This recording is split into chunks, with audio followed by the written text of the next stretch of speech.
damage. Overcrowding. Big problems demand even bigger solutions.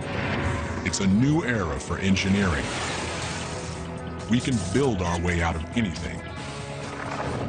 To save New Orleans from deadly floods, the world's first floating city, this is mega engineering.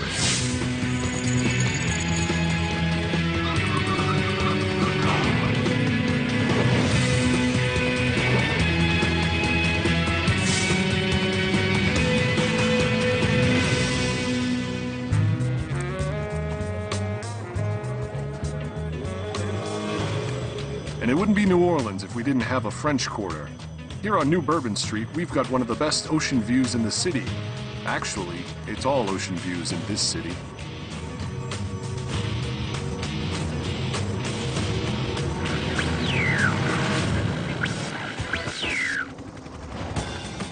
Engineering the future of New Orleans means tackling the city's troubles today.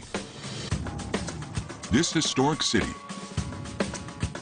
home of Dixieland jazz, beignets, and buskers, is under siege.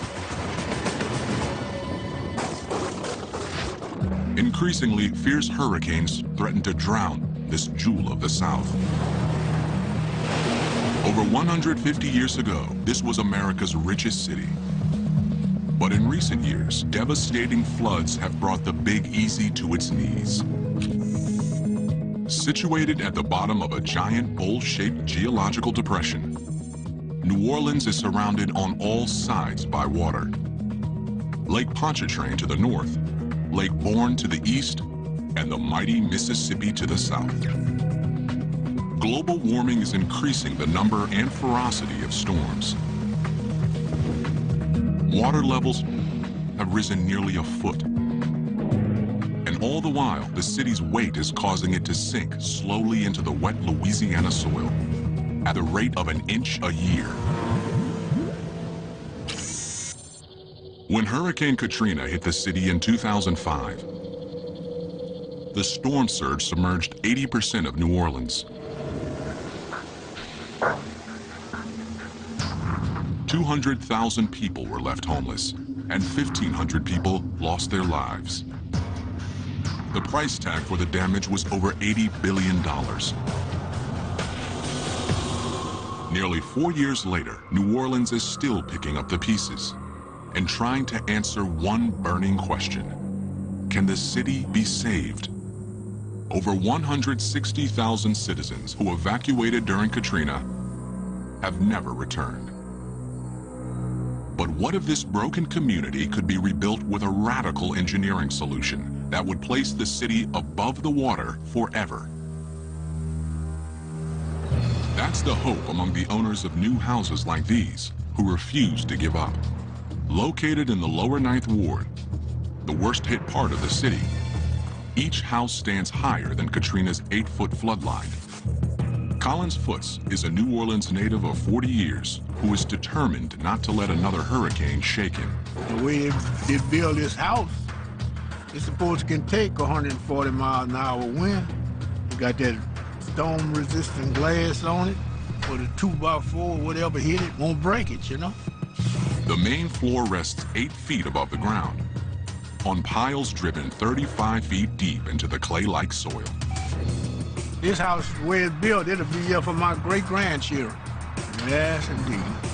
This house is safe, as long as there is no storm worse than Katrina.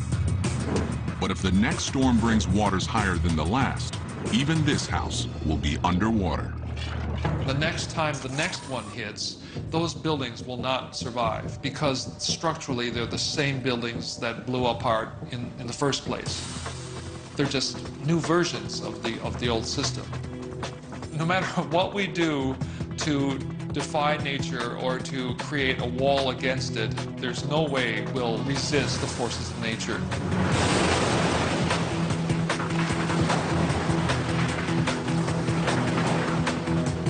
So rather than fight the inevitable, some engineers are proposing an audacious new plan.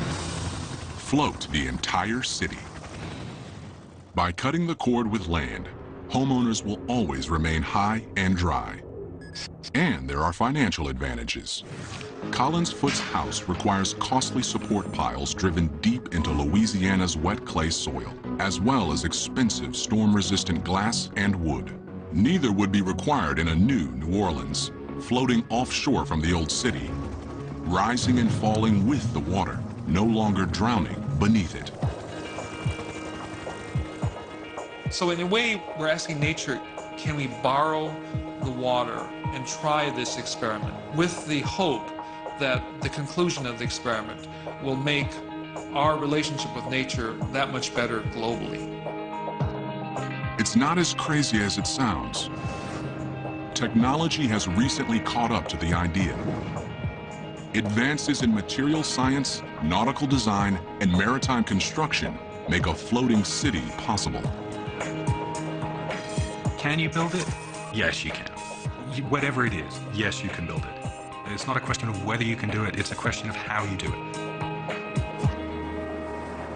For a floating New Orleans to succeed, it has to do one thing the old city couldn't.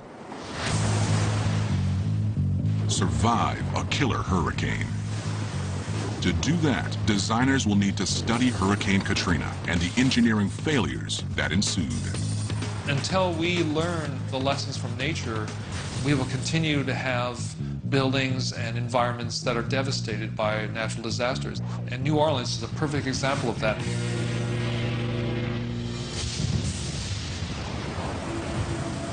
For many, Hurricane Katrina is a lesson in the unpredictable violence of Mother Nature. The storm's beginnings showed few signs of a fury to come. You know, Katrina grew from a disturbance that came across the tropics, and its first landfall was right across South Florida. And at the time, it really didn't look like much. The winds were barely at a Category 1 system. But as Katrina blew past Florida, the storm suddenly took a turn for the worse. It entered into an area of the Gulf of Mexico, the hottest water throughout the tropics. So here was an incredible energy source for this system to absorb. And it did. And it grew. And it grew into a major system.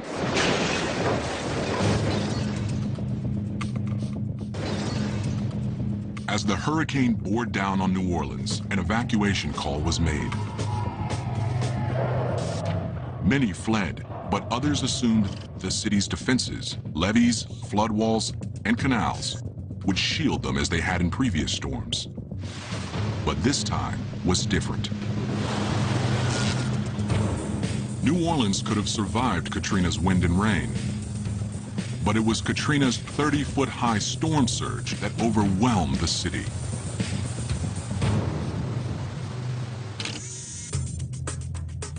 As Hurricane Katrina made landfall on the morning of August 29, 2005, excess water from nearby Lake Borgne surged into the industrial canal that borders the lower Ninth, quickly overtopping the flood walls.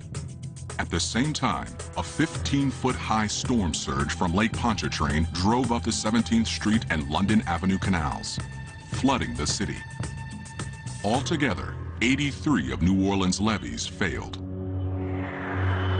You can engineer to withstand a certain amount of wind speed or wind force, but the most difficult thing to try to protect against is storm surge. A wall of water anywhere between 10, 15, or 20 feet high.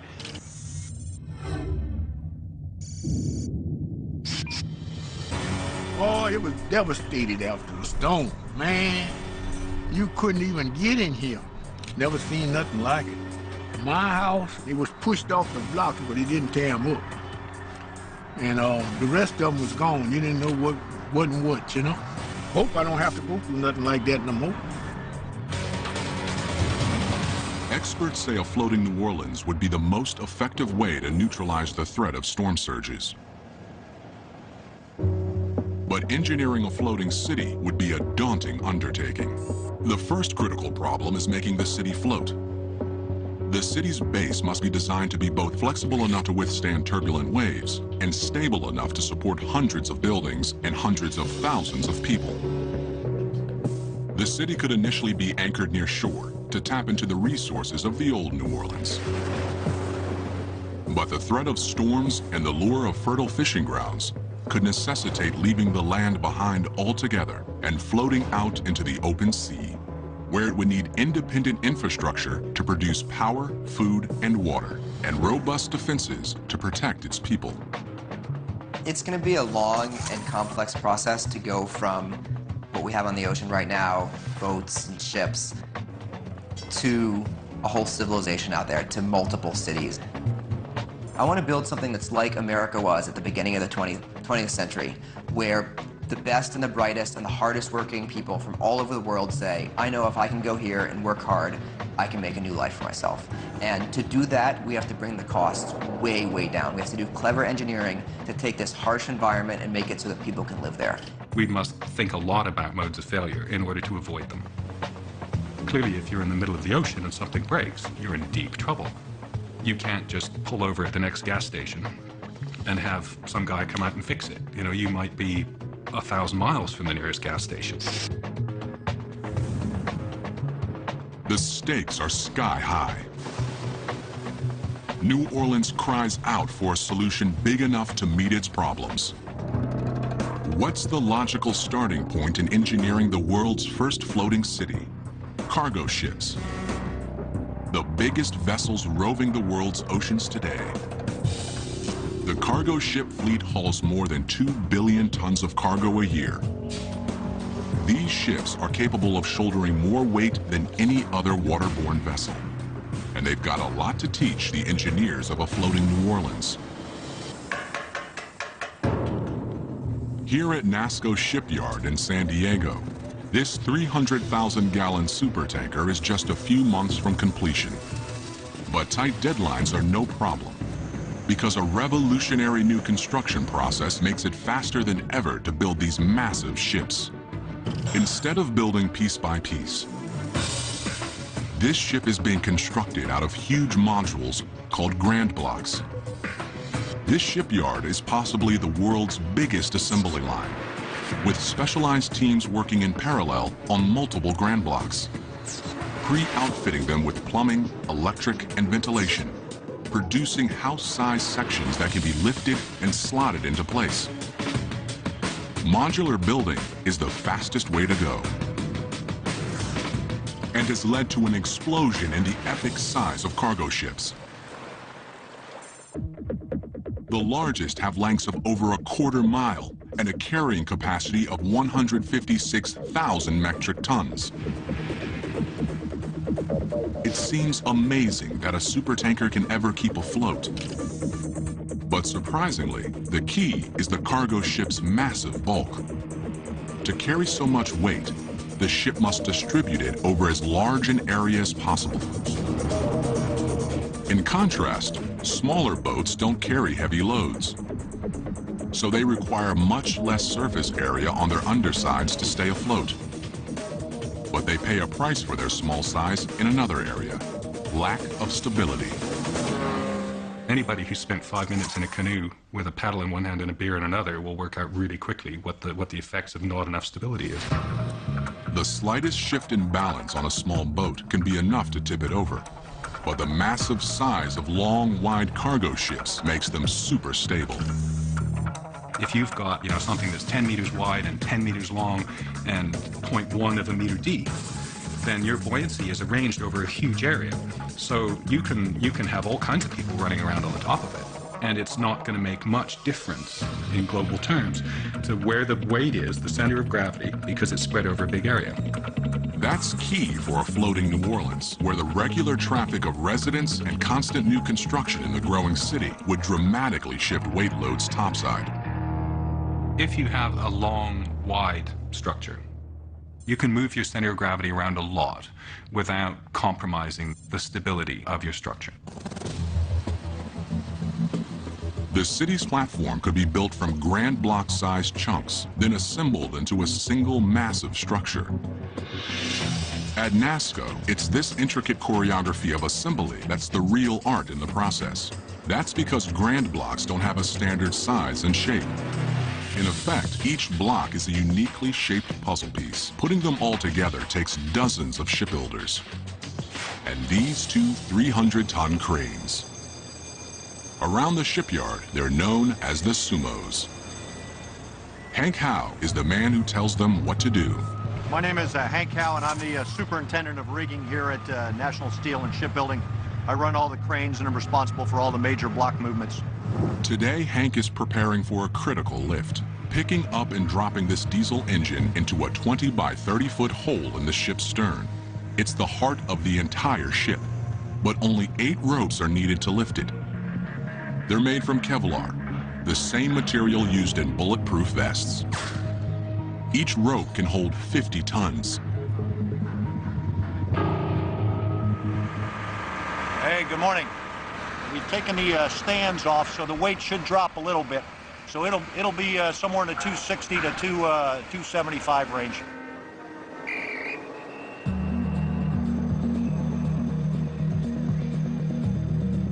Hank has supervised over 700 Grand Block lifts in his career. He says each lift is a unique puzzle, since every block is shaped and outfitted differently than its neighbor. Once the block is in position above the ship, it's ready to be lowered into place. And as you can see, there's an awful lot of tight clearances and tolerances. And the number one thing we want to do is get it down safely and not cause any damage. Hank and his team work with the crane operator 17 stories above them, nudging the 280-ton engine back and forth by millimeters, finessing it into place. Finally, Hank gives the word, and the engine settles onto its mount. My boss, when I first started working here, they said that shipbuilding is the 3Ds. It's dirty, dangerous, and it's demanding. And in this particular case, I want to make sure that we don't ever look back on it and say we should have done something differently, either because we hurt somebody or because we damaged something. So I've got one of my guys that has on his helmet, it says chess, not checkers. And that's what we're trying to do.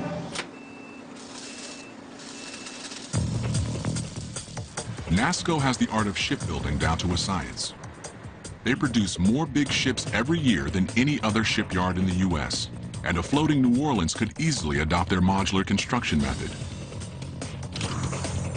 But while cargo ships would inform the platform design of the city, there would have to be significant differences.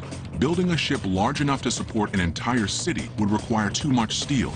Its hull would extend 300 feet underwater, and the city ship would be bigger than the 3 largest shipyards in the world, combined. But the biggest problem facing a massive city ship is that violent ocean turbulence would attack it from all sides, putting unsurvivable stress on the structure. The number one engineering challenge is waves. Waves are big, they're unpredictable, they have tons of energy in them. Wave action in the ocean is not a simple matter of water coming up and down. It's moving, it's actually rotating. Waves will be coming in quite often from different directions at the same time. So what we have to do is assume worst case. So if the vessel's being supported on its extreme ends, that's one thing. But what if it's being supported on its extreme ends and it's being twisted at the same time? Teetering on its ends would put extreme stress on the middle of the ship. A wave that struck at the wrong moment and the wrong location could cause a total structural failure to a city built like a cargo ship. Structurally, it's not a very good solution to your problem. It might be a beautiful solution in terms of buoyancy and in terms of stability, but structurally you're asking for trouble. So modeling the city on a cargo ship isn't the answer. For a floating city to succeed, engineers must build it both big enough to remain stable, but flexible enough to survive the roll of chaotic Gulf waves. Until we learn the lessons from nature, we will continue to have buildings and environments that are devastated by natural disasters. We just have to admit that we were wrong and nature is right. And we'd better hurry up and study nature before it's too late. And what is nature's answer to the floating platform problem? Living islands of vegetation, floating freely on the surface of lakes, absurdly strong and very flexible. Instead of being rigid like a giant floating platform, you're more like a flexible membrane.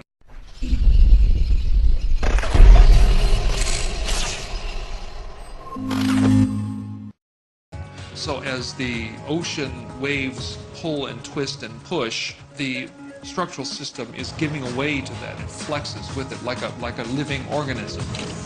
Floating islands form when the root systems of water plants fuse together and detach from the muddy lake bottom. Up to 6 feet thick and with an area over 20 acres, they are found throughout the world. And here on Lake Titicaca in Peru, they have inspired man-made plant platforms capable of supporting villages of 2,000 people. These islands point the way for a floating New Orleans. Not a single rigid structure, but hundreds of small interlocking platforms joined to form a massive superstructure, big enough to stay stable, but flexible enough to roll with the water.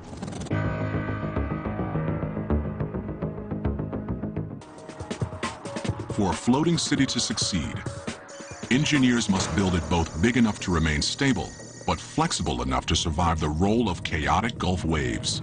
You're not considering one monumental platform that then has to deal with whatever the nature and the sea is throwing at it. Now what we're talking about many smaller things that can be connected flexibly so that they can move up and down relative to each other, and if the big wave comes through, it allows the whole thing to move up and over the wave. And that's the secret. That's the way nature would create a giant structure like that.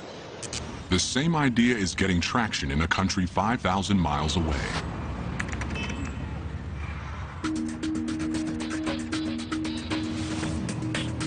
Like New Orleans, the Netherlands has battled the sea for centuries. It lies below sea level and is protected by dikes, high flood walls similar to levees. But sea levels are rising, creating what the Dutch call new water. Expanding lakes on Amsterdam's edges that strangle growth and threaten to put the city underwater. This has led to a radical new solution. An increasing number of families are choosing not to avoid the water, but to move on top of it into houseboats.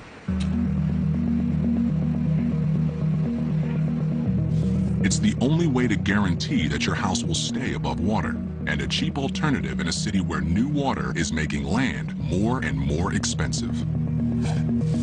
But houseboats aren't perfect. They're too small and lightweight to be truly stable. And if there's any turbulence at all, they are simply too risky. But some see the new water as an opportunity and are quietly leading an expansion into enemy territory. Ik woon hier in een land dat natuurlijk... It's not a passion, it's a way of life. I live in a country that's below sea level. It's one big waterfront over here. And I'm very driven by the fact that we only build here in one way, a static way, on land. And we have water all around us.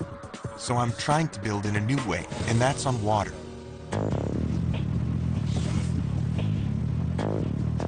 This is Cohn's shot across the bow in the floating city revolution.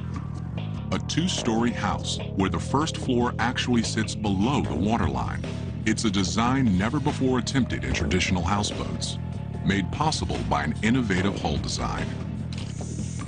Most houseboats have a shallow hull with a high center of gravity, an inherently unstable design. But Cohn's house utilizes a deep hull that dramatically lowers the center of gravity. Additionally, a ring of dense concrete around the edge of the hull helps distribute the load across the entire floating house. It means the structure is much less sensitive to waves than a traditional houseboat would be, yet still moves up and down with minor fluctuations in water levels.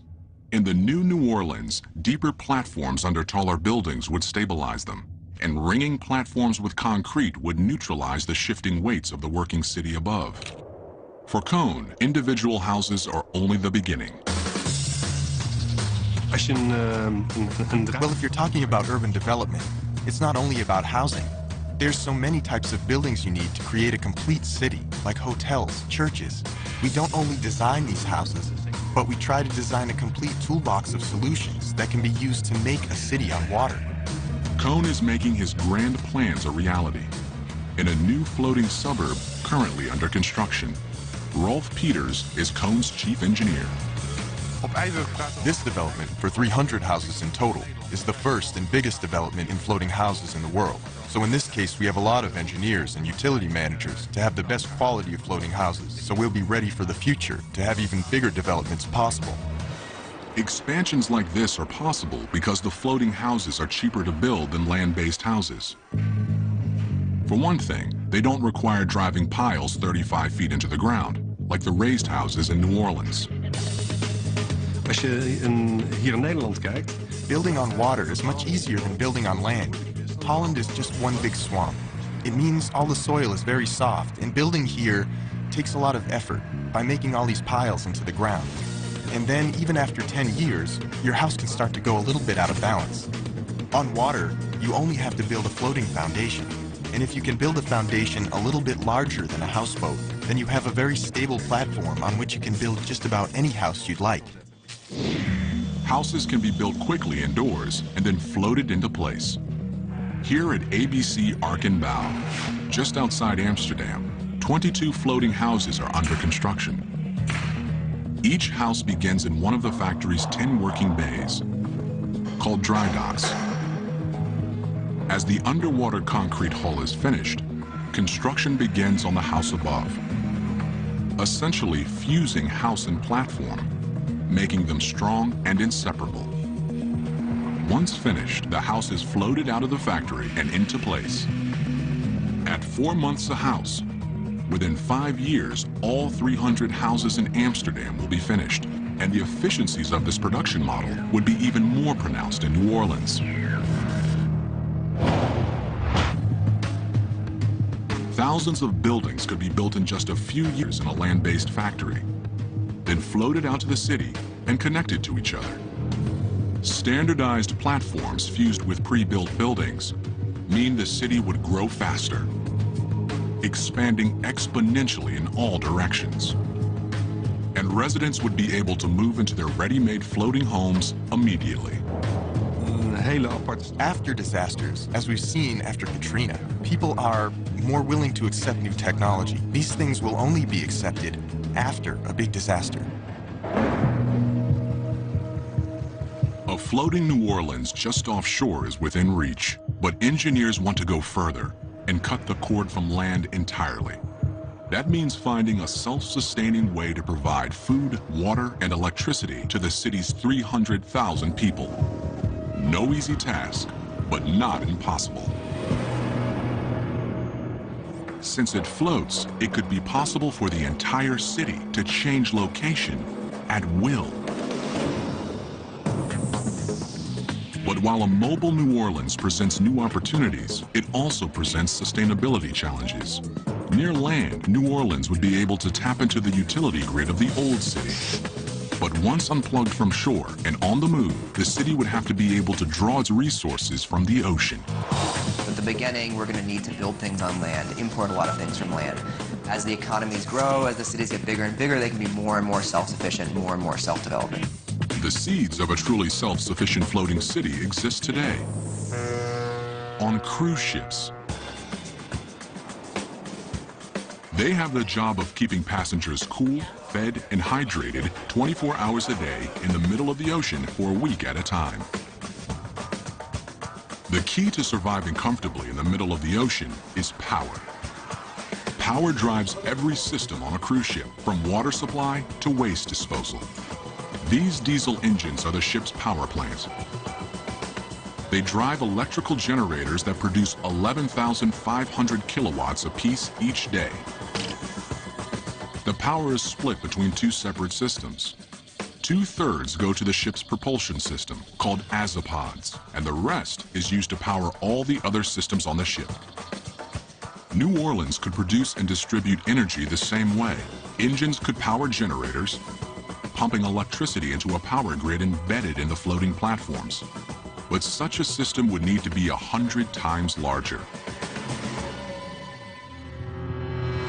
And it would need fuel, a lot of it. A cruise ship needs 300,000 gallons of diesel fuel a day. A floating city with a population of 300,000 and significantly more infrastructure would need 1,000 times as much. Burning this much diesel fuel would result in an environmental disaster. Instead, the new New Orleans could power its generators with alternative fuels. Wind turbines have the same energy output as the ship's diesel engines. Solar panels could feed additional energy into the power grid. But the greatest source of power available to a floating city would be the ocean itself. It's a method of generating power called ocean thermal energy conversion. The basic idea is that the water temperatures of the ocean vary quite a bit from the warm surface to the very, very cold depths. And that temperature differential can be translated into electrical energy. The principle is the same as that in heat pumps found in refrigerators and air conditioners. A thermodynamic engine is placed between a high and a low temperature reservoir. Heat generates steam that flows from one reservoir to another, turning a low-pressure turbine and generating power. By drawing energy from the ocean, the city would have an infinite fuel supply, and that would be critical to meeting another constant need for residents: water. Humans need 3 liters of water a day to survive, but the water in the ocean is undrinkable. Consuming ocean water floods the body with salt, causing human cells to dehydrate. Seizures, unconsciousness, kidney failure, and brain damage soon follow. This cruise ship runs the ocean water through an engineering gauntlet, essentially stripping out the salt. 260,000 gallons of water are sucked into the ship each day and piped into the desalinization tank. This filters the water, decreasing the salt content by 3,500%. But it also takes out essential minerals that the body needs. So a mineralizing machine puts them back in. Then the water is sterilized and stored in these 500,000-gallon tanks. The floating city could make its water the same way. But the infrastructure would need to be scaled up by 100-fold to process nearly 30 million gallons of water a day. But while a cruise ship can turn salt water into drinking water, salt water is useless for agriculture. A cruise ship is completely dependent on land for food. A week-long voyage requires 770 tons of it, including 51,000 pounds of beef, 106,000 pounds of chicken, and 115,000 heads of lettuce. This land-to-ship supply chain is fine for short-duration journeys, but a floating city could conceivably need to be self-sufficient for much longer stretches of time. Unshackled from shore, the floating New Orleans would be free to mine a great new resource: the ocean itself. Fruits and vegetables genetically altered to thrive in salt water could be grown in rooftop gardens. New Orleans' fishing and shrimping community would flourish again in open waters far offshore. A mobile New Orleans could follow fish southward through the Gulf. I really do see the ocean as a place for freedom. Part of it is that it's the last unclaimed frontier. All land is claimed right now. Every rock above water at high tide is claimed because it extends fishing and oil rights for some country. So the ocean is really, as some people have said, the last free place on Earth. As the city moved away from shore, it would still need a means of resupplying essential goods. But the Gulf of Mexico is volatile, especially during the stormy summer months. And in emergencies, relying on supplies from slow-moving ships isn't ideal.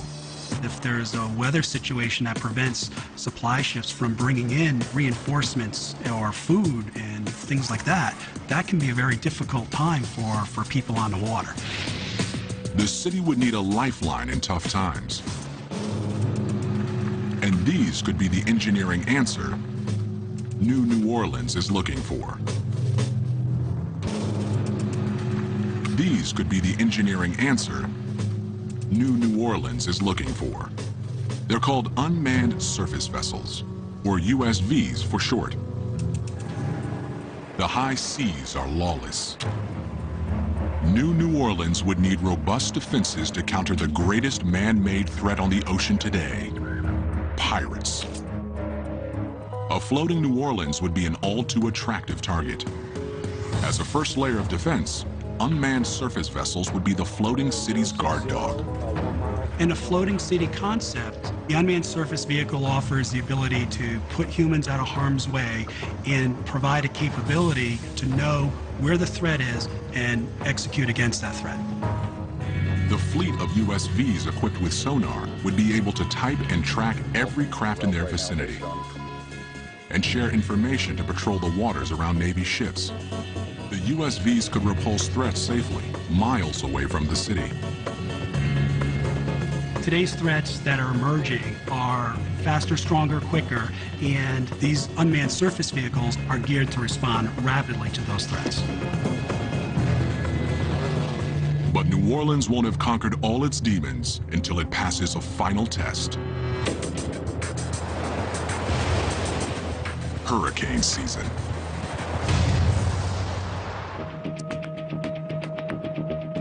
If New Orleans became a floating city, killer storms would test the ingenuity of its engineers and the faith of its residents, early and often.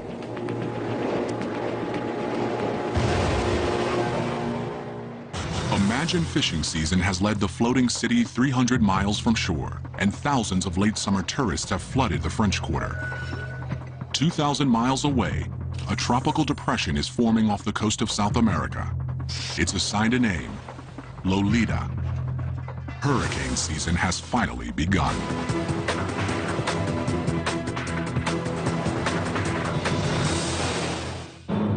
Now, typically, most systems happen throughout the Atlantic Ocean. And then the Bermuda High pushes these systems through the Atlantic Ocean and then into the Caribbean and the eastern U.S. From June through September, the region averages over 10 storms. It's Phil Farrow's job to keep a close eye on the skies. As a meteorologist in Miami, Florida, he's forecast storms like Hurricane Andrew, which did $27 billion of damage in 1992, and Hurricane Katrina, which dumped 1.5 feet of rain on southern Florida on its way to New Orleans. Unfortunately, storms these days are getting worse and worse. That's because global warming is raising water temperatures in the Atlantic, and warm water is fuel for hurricanes. It's bad news for a floating city. Since the 60s, the water temperature in the Gulf of Mexico has gone up 1/10 degree. That may not sound like much, but if it continues to warm up, that's just extra energy for hurricanes to use to grow bigger and stronger. Fueled by summer heat, Lolita's loose cluster of thunderstorms swirls faster and faster. Tropical Storm Lolita is picking up steam in the Atlantic. We're going to keep an eye on this one and keep you updated as the situation changes. As Lolita pushes into the Gulf, it feeds on energy in the hot water currents beneath it. The thunderstorms churn faster. Winds exceed 100 miles an hour, and waves tower more than 20 feet high. Tropical Storm Lolita is now a full-fledged hurricane, growing in power while Gulf Stream winds drive it straight into the path of the floating city. Hurricane Lolita is picking up intensity. This is going to be a big one. If you're out in the open water, you are on your own. The waves coming at you, getting bigger and stronger, and it's a destructive wall of water. How do you engineer against that? It's a very difficult thing. But the new city is engineered to ride out such storms. To a point, the storm surge rolls under the city's modular platforms instead of crashing over them. And wind damage is minimal because of the city's low-profile skyline. But while its defenses are adequate for a relatively minor Category 1 or even Category 2 storm, more powerful hurricanes are a different story. On the ocean, storms can shift gears without warning. The intensity of a storm can change dramatically in a matter of hours, and that's the real danger with these systems.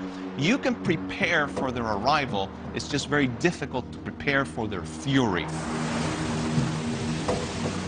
In the old New Orleans, citizens handled hurricanes by fleeing. Mandatory evacuations during Katrina saved many, but not all. Floating city planners aren't willing to take their chances this time. There's no reason to meet one of these monsters head-on, because you're always going to lose. No matter how well-designed you think it is, no matter how strong you think the structure is, get out of the way. Winds are picking up to 140 miles an hour. The storm surge looks like it could be extremely dangerous. We could be staring another Katrina in the face.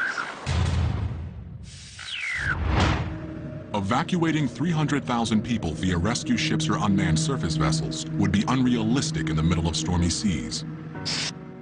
And even if it could be done, there might be no land close enough to evacuate to. Some have proposed another solution. Instead of evacuating people, the entire city could be designed to get out of harm's way. It could be done with the help of a state-of-the-art propulsion technology called the Azipod. The Azipod is a combination propeller and rudder, capable of driving a ship in any direction and turning on a dime. An array of Azipods could be installed underneath the floating city, giving it maximum propulsion power and total freedom in any direction. But when facing a deadly Category 5 bearing down at 25 miles an hour, the city would have to move fast. Lolita's getting too big. The city's tall, heavy downtown modules could potentially be too cumbersome to move quickly. But downtown could be evacuated into residential modules that scattered before the storm.